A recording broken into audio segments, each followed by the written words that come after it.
Another day out in the garage working on some small engine equipment. Today we have a Ariens 520 snowblower. Customer says that it runs okay, but he said last time he went out to go snowblow this last season that it ran out of gas, and he said the tank was full, and he noticed there was a bunch of stuff down here. You can't really see it on the camera. So we're gonna do a tune-up. I'm gonna fill it up with gas, run it, and then let it sit and watch it and see what happens.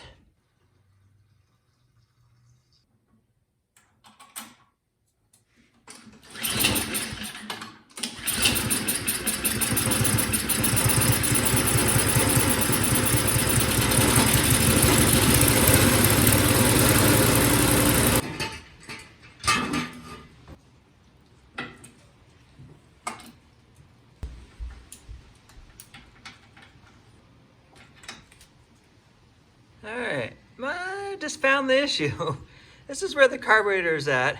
I put some gas in it, started it, ran it. You saw that in the video. Changed the oil, put it back down, and it's just dripping. So something's going on with the carburetor. So we're definitely going to have to tear into that.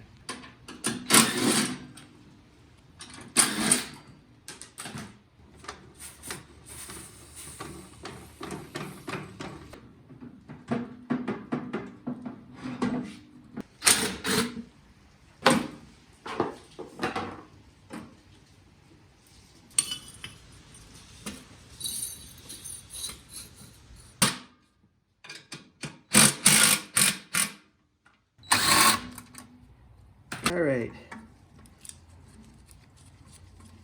we got the belts checked, skid shoes set, new shear pins,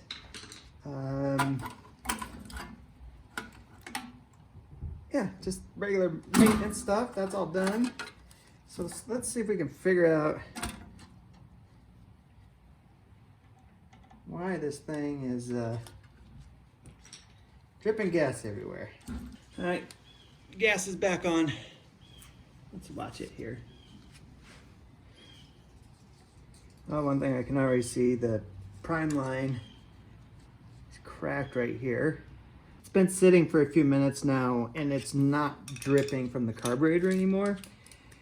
So what I think just happened is, from me flipping it up, working on it, the float got stuck. So once I put it back down and kind of jostled the machine around, the float went back to where it should be. It's not stuck. So yeah, if you ever run into that, we got a bunch of gas coming out. Sometimes I'll just take the machines and just kind of violently shake them a little bit, and I'll get the float that's in the carburetor to get unstuck. A little trick. All right, well, what I'm gonna do is I'm gonna let it sit.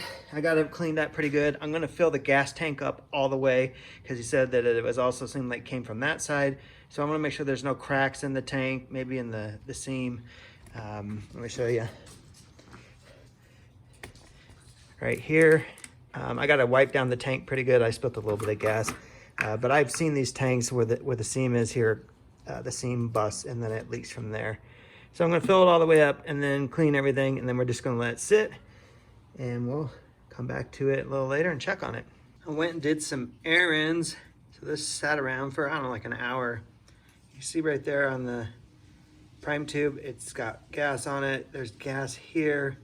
I turned the gas off. There was gas right inside the carburetor up top here.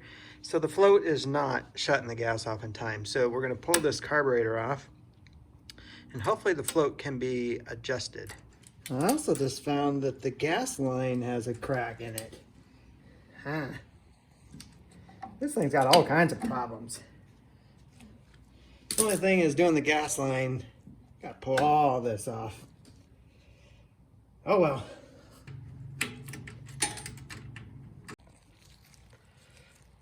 Good news, this one is adjustable. So right here is this metal tab. You can see where the needle rides, and the tab can be adjusted up and down.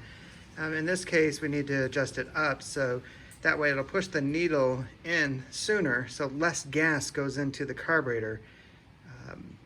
because right now the way it's set, there's too much gas and it's just leaking out everywhere. So we're gonna make that adjustment and put it back in. Got the carburetor just sitting here. I'm gonna cheat on the gas line because on the other side, there was quite a bit extra just down there, so I'm pulled the gas line through some more. So now I can cut off the bad end of the line. Get rid of the hole. Now I don't have to run all new line. All right, so I'm not gonna fully tighten this up yet because I might have to take it back apart to get in there. But I'm gonna turn the gas back on, see what happens. Okay, got the float adjusted correctly.